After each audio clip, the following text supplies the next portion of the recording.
Le Chimendonjia a de nombreux talents. Aujourd'hui, nous allons aborder l'une de ses utilisations, qui est le domaine de l'activation énergétique. Il y a différentes manières d'activer des énergies en Chimendonjia et nous allons voir tout de suite lesquelles. En quoi ça consiste? Quelle est la méthode? Quelles sont les contre-indications? Restez avec moi, je vous révèle tout dans un instant.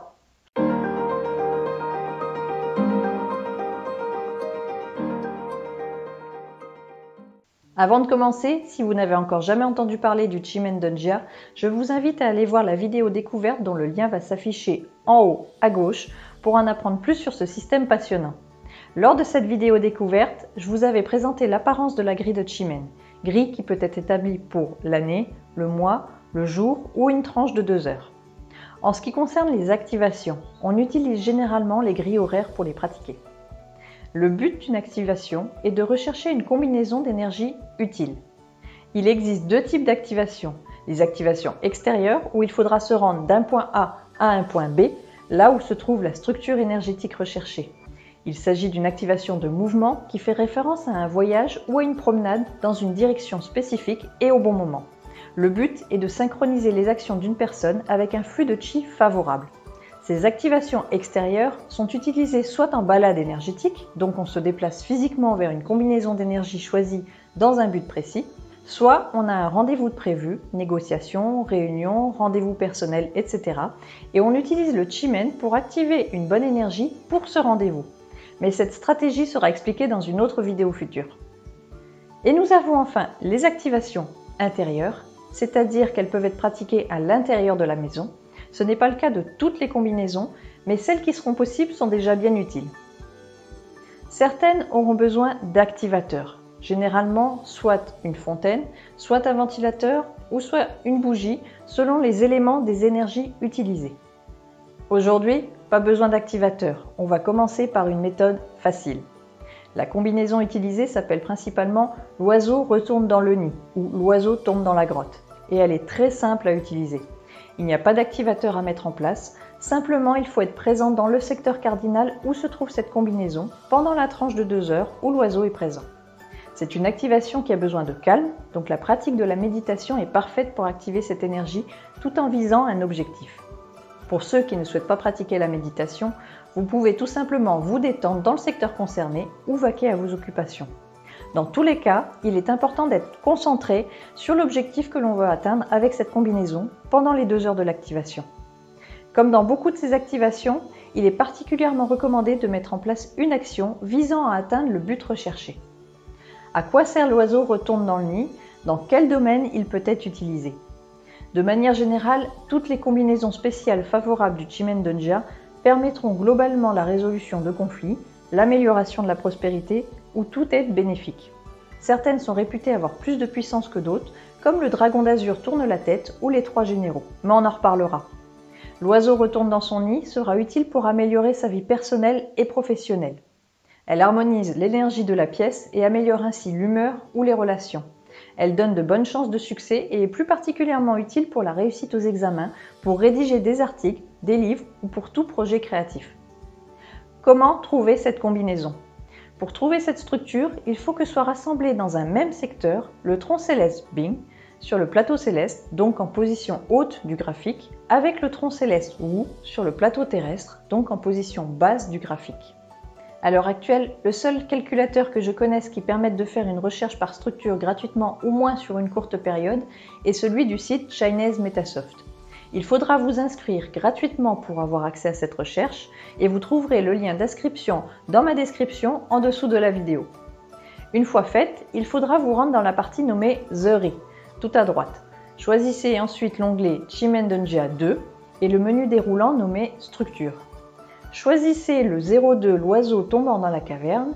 En compte gratuit, vous pourrez faire une recherche jusqu'à 1 semaine, ce qui vous permettra de voir si cette combinaison sera présente dans la semaine à venir. Une fois que vous avez lancé votre recherche, le calculateur vous affichera tous les jours, heures et secteurs où cette combinaison sera présente. Vous n'avez pas besoin de savoir lire les différentes énergies pour vous y retrouver. Vous trouverez la date et la tranche de 2 heures à gauche et, à droite, il ne faut regarder que les cases dans la colonne heure où vous pourrez retrouver le secteur cardinal concerné. N'utilisez pas les structures qui tombent dans les secteurs nord et nord-ouest car elles seront affaiblies. Autre difficulté pour une personne débutante, les heures affichées correspondent aux heures solaires. Il faudra donc faire le calcul pour retrouver l'heure à votre montre.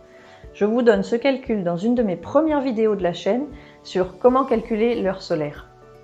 Et si vous ne souhaitez pas faire de recherche, restez bien jusqu'à la fin de la vidéo car je vais vous transmettre quelques dates pour les mois de mai et de juin dans un petit instant. Quelles sont les contre-indications? Parmi les contraintes, l'activation n'est simplement pas utilisable dans une salle de bain ou dans des pièces sans fenêtre.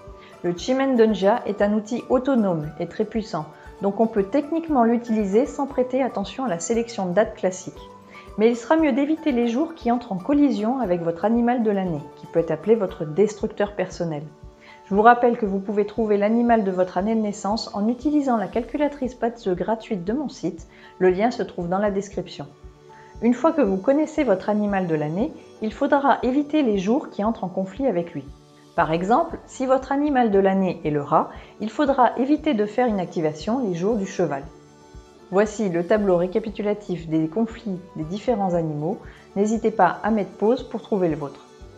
Je tiens à préciser qu'il ne va pas vous arriver de catastrophe si vous pratiquez cette activité sur un jour en conflit avec votre énergie personnelle. C'est simplement que tout le chi favorable que vous deviez recevoir à ce moment-là se verra gaspillé pour adoucir les énergies en conflit, donc au final totalement inutile. Pour plus de facilité et pour celles et ceux qui ne pourraient pas calculer la structure de l'oiseau, voici quelques dates et heures intéressantes. Nous avons d'abord le 9 mai au secteur sud-ouest, à l'heure du cheval, qui correspondra à la tranche horaire 12h51 14h51 pour la ville de Paris. Cet horaire pourra varier selon la ville où vous vous situez. Cette activation ne sera pas utilisable pour les personnes nées l'année du cochon. Le 17 mai au sud-est, à l'heure du chien, qui correspondra à l'horaire 20h51 22h51 à Paris. Journée inutilisable pour les signes de la chèvre. Le 19 mai au sud-est, à l'heure du chien également, 20h51, 22h51 à Paris, inutilisable pour les natifs du coq. Le 22 mai, au sud-ouest, à l'heure du chien, donc 20h51, 22h51 à Paris, journée inutilisable pour les natifs du rat. Le 26 mai, au nord-est, à l'heure du coq, qui donnera 18h51, 20h51 à Paris, ne sera pas utilisable pour les natifs du dragon. Le 30 mai, au nord-est, à l'heure du coq, qui sera 18h51, 20h51 à Paris, sera inutilisable pour les natifs du singe. Le mois de juin offre peu de possibilités car la combinaison tombe souvent au nord-ouest, mais vous pouvez utiliser le 12 juin dans le secteur sud, à l'heure du dragon, qui sera 8h51, 10h51 à Paris et qui sera inutilisable pour les natifs du coq. Une seule activation ne suffit généralement pas, le mieux est d'en faire 3-4 par mois sur 2-3 mois. Est-ce que ça vous tente ? Mis à part le calcul qui peut paraître complexe pour un débutant, l'utilisation de cette combinaison ne demande que votre présence dans un secteur pendant 2 heures de temps en temps. N'hésitez pas à me donner vos retours si vous l'essayez, partagez votre expérience en commentaire, qu'il soit du domaine du ressenti comme de l'événement extérieur. J'espère que cette vidéo vous aura plu. Dites-moi qu'est-ce qui vous plairait de voir abordé dans de prochaines vidéos. On se retrouve très bientôt et en attendant, prenez soin de vous et de vos proches. Ciao ciao!